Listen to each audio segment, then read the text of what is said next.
गृह एवं जेल मंत्री डॉक्टर नरोत्तम मिश्रा का बयान आया है। उन्होंने कहा, कोरोना की स्थिति नियंत्रण में है।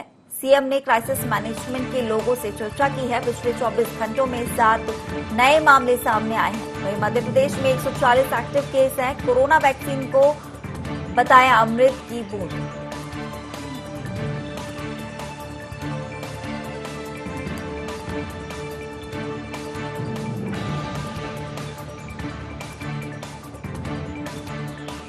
कोरोना के क्षेत्र में स्थिति पूरी तरह से नियंत्रण में हम किए हुए हैं। कल भी माननीय मुख्यमंत्री जी ने क्राइसिस मैनेजमेंट ग्रुप के साथ में संपूर्ण प्रदेश के लोगों से बात की थी। पिछले 24 घंटे में 7 नए मामले कोरोना के मध्य प्रदेश के अंदर आए हैं,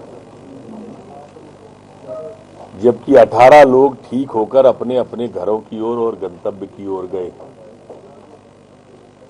140 एक्टिव केस मध्य प्रदेश के अंदर वर्तमान में हैं। संक्रमण दर 0.01% संक्रमण दर है, जबकि रिकवरी की दर हमारी 98.6 स्थिर बनी हुई है।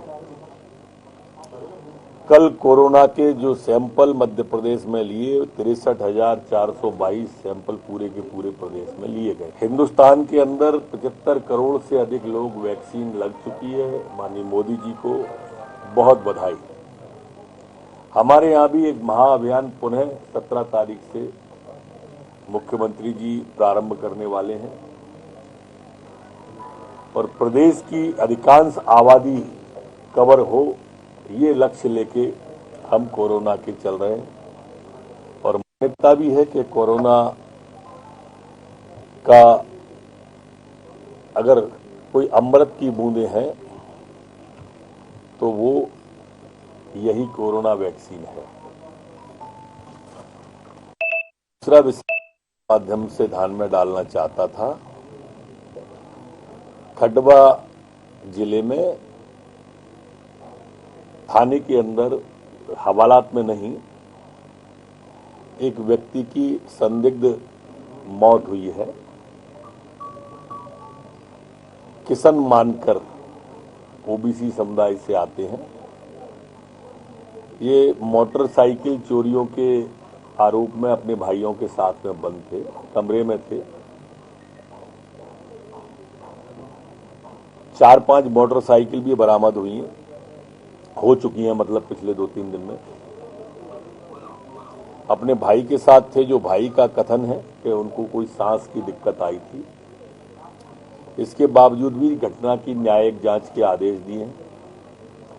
मैंने टीआई जो वहां थे गणपत जी, उनको सस्पेंड करने का, जो मायाराम जी प्रभारी थे वरिष्ठ एएसआई, उनको निलंबित करने का, 2 कांस्टेबल को निलंबित करने का बोल दिया है। ये सभी निलंबित किए जाएंगे।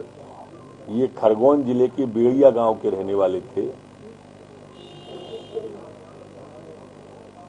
अभी पीएम रिपोर्ट आने के बाद में स्थिति और स्पष्ट हो जाएगी कि वहां अंदर भाई से, चूंकि भाई का नाम उसी ने लिया था, भाई से विवाद में कुछ कमरे में हुआ है। जैसा भाई ने रिकॉर्ड, भाई के बयान हुए हैं कि उसको सांस की दिक्कत कोई आई थी, स्किन डिसीज भी थी कुछ। उसके बाद में स्थिति स्पष्ट हो जाएगी। मेरी अध्यक्षता में एक समिति का गठन माननीय मुख्यमंत्री जी के द्वारा किया गया है। दरअसल मामला न्यायालय में विचाराधीन होने के कारण से कई लोग हमारे, वो चाहे सामान्य वर्ग के हों या पिछड़े वर्ग के, अजा वर्ग के, बिना प्रमोशन के रिटायर हो रहे हैं। प्रमोशन न होने से मानसिक संताप जैसा भी रहता है और ये छोटी छोटी दिक्कत होने के कारण से एक समिति बनाई है। हमारी कोशिश होगी कि सभी पक्षों के साथ बैठकर ऐसा हल निकल आए जल्दी निकल आए, जिससे कि सभी पक्षों का और सभी वर्गों को न्याय मिल सके। पहल सार्थक हो, ठोस हो, यह कोशिश होगी। मित्र, कांग्रेस के आरोपों पर तो न बोले तो अच्छा है, लेकिन नहीं बोले तो आपकी स्टोरी नहीं बनती है। और वो लोग आराम से कमरे में बैठे बैठे ट्वीट करते रहते हैं, जनता के बीच जाते नहीं, जन दर्शन करते नहीं। अब उनके ट्वीटों का कहां तक जवाब देंगे? खुद ने कुछ किया नहीं और हम कुछ करें तो फिर सेहरा बांधने के लिए आ जाते हैं कि हमने किया था। हमें भी तो 15 महीने हुए हैं, आपको भी 15 महीने हुए थे। हम जब 15 महीने में कर सकते हैं तो आपने क्यों नहीं किया था? मैं उनको क्या बुजुर्ग ट्विटर वीर कह देता हूं? क्या है इसके अलावा? मतलब हम काम कर रहे हैं, पूरे कर रहे हैं तो सेहरा बांधते हैं खुद, हमको घोषणा वीर कह रहा है, खुद ट्विटर वीर है। उसमें जल्दी रास्ता निकाला जा रहा है उसका। हमने तय किया है कि सभी थानों के अंदर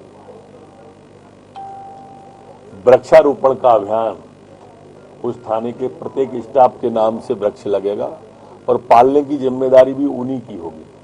थाने की पूरी तरह से जन्मदिन के दिन से जो सप्ताह बनेगा 17 से 7 का, उसमें साफ सफाई होना, बाकी की चीजों में मरम्मत होना, सुविधा होना, और जैसा माननीय मोदी जी ने स्वच्छ भारत मिशन चलाया उसको अंगीकार और स्वीकार करते हुए पूरे थानों के अंदर ये अभियान चलेगा। 2-3 विषय उसमें आए थे, 2-3 लोग सस्पेक्टेड भी हो गए हैं, सिर में पत्थर लगने से मौत हुई है। वो 2 अलग अलग प्रकार के मामले अभी संज्ञान में आए हैं। एक तो पशु चराने को लेकर विवाद का आया, एक दूसरा आया है, लेकिन चूंकि संदिग्ध आ गए हैं ध्यान में, तो मैं समझता हूं अपराधी जल्दी पकड़ लिए जाए। अब हमारे नेता जा सकते हैं इसलिए वो कह ही सकते हैं 2 बातें।